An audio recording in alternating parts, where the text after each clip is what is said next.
My name is Jimmy Stapp. I'm an educational technology specialist with Atlanta Public Schools. Today, we're going to be going over screencasting, or capturing your screen, sometimes while speaking or narrating, recording it, and getting it out to your students, parents, and colleagues as quickly and easily as possible. Now, there are a lot of ways to go about this, ranging in difficulty from simply pressing record and then send when you're done, to using a full-on editing suite, encoders, web hosting, etc., etc., etc. Fortunately for all of us, there's an all-in-one solution available to everyone that makes this quick, easy to do, and simple to deliver to your audience. We're going to be talking about a Google Chrome extension or web application known as Screencastify. Screencastify will allow you to record, edit, upload, and share your screen captures in minutes with its ease of use, seamless workflow, and straightforward options. So, without further ado, let's start screencasting. The first thing we're going to do is we're going to go to the Google Chrome web store. Okay, you can get there by going to chrome.google.com, and you can then select your extensions as your category. I'm going to go over here and I'm going to type in Screencastify. Okay, and it's probably going to be the first one that comes up if you spell it correctly. And as you can see, it says added. If I click this, it'll open up the Screencastify page. Mine says remove from Chrome. Yours will say add to Chrome if you haven't already got it added. Okay. Now, once it's installed, all you ever have to do when you want to screencast or record your screen while you're working is to click on this shortcut. I'm going to click this shortcut now, and it's going to open up Screencastify. Okay. Now, as you can see, I'm not signed in, so I'm going to need to sign in with Google, and you're going to make sure that you sign in with your APS account, because this is going to link it to your Google Drive. That should let me in. Now, it may ask you the first time you log in for various permissions, like permission to use Drive, permission to use the camera, etc. Go ahead and grant it all of these permissions. All right? You want to be sure that it can access everything it needs to access. This is a legitimate extension that is Google approved, it's APS approved.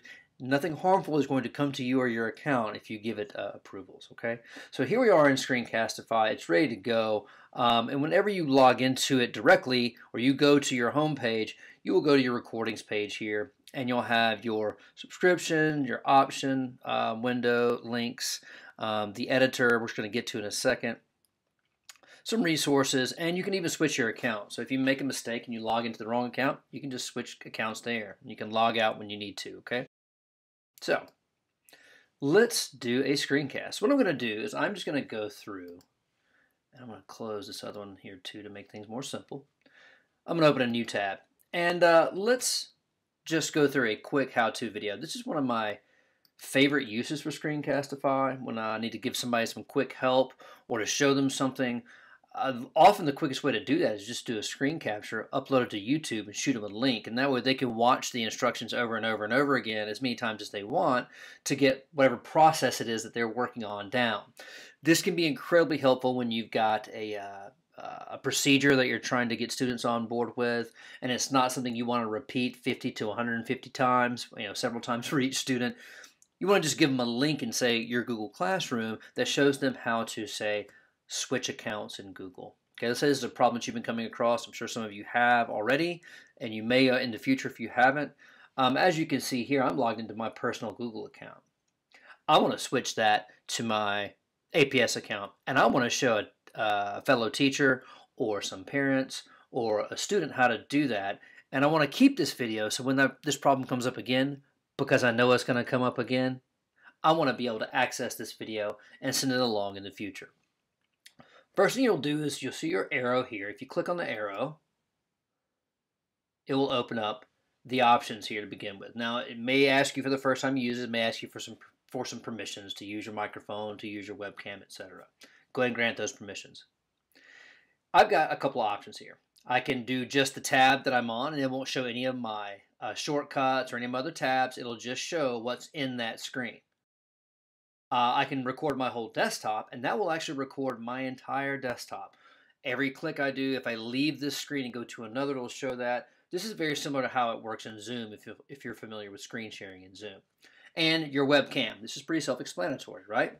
If you just want to show what, say, your webcam is showing, or your face, for instance, like you're talking to your webcam or you're speaking to your students or your audience, Or if you've got a doc cam and you just want to show a certain process for a formula or diagramming a sentence or something like that, you can use this to record your your document cam as well. If you want to have a voiceover, you would turn this microphone on and you can change them to which one you want. We've got this external microphone hooked up right now, and so that's the one I'm going to choose. Okay, and it'll give you a little level to tell you that it is indeed hearing your microphone.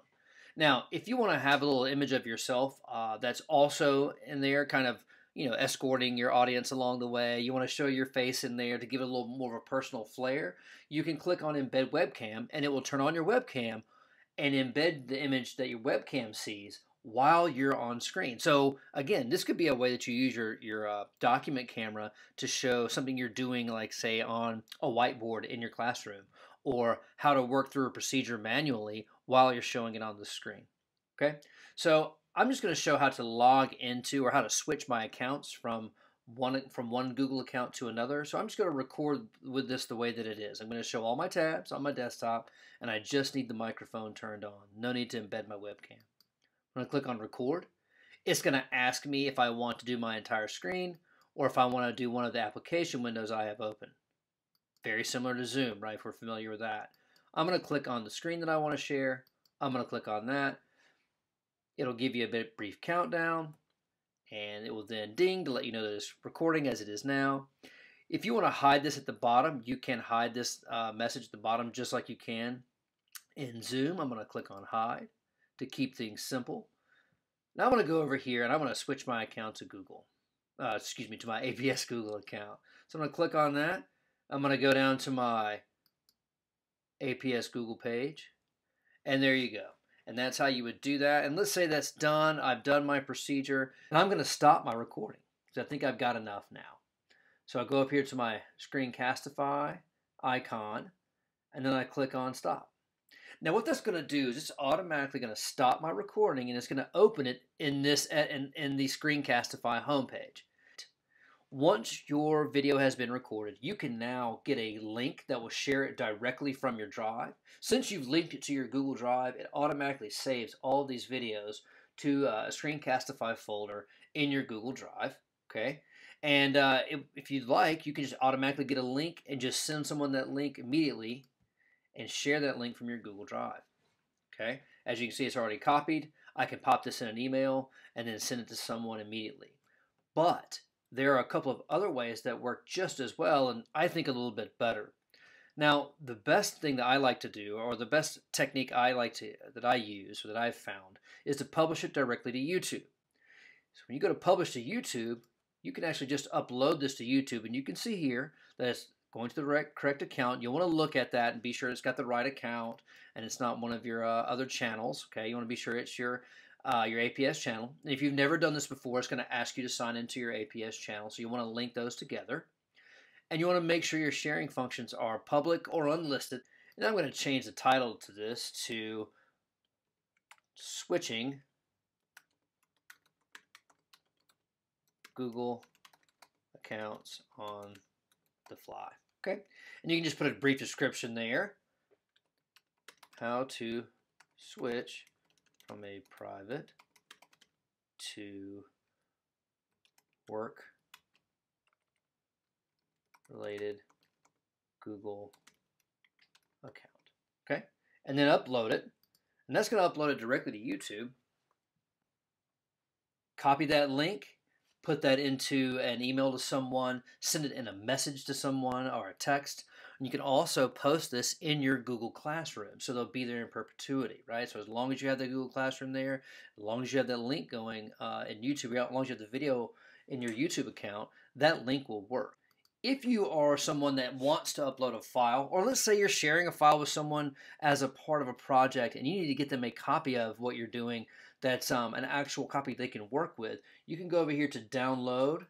If you're wanting to use it in, say, iMovie, or post in your Google Classroom, or give it to someone else that they can use with pretty much any player that they can get a hold of, you can go to export as an MP4. And that'll export in the MP4 format, okay?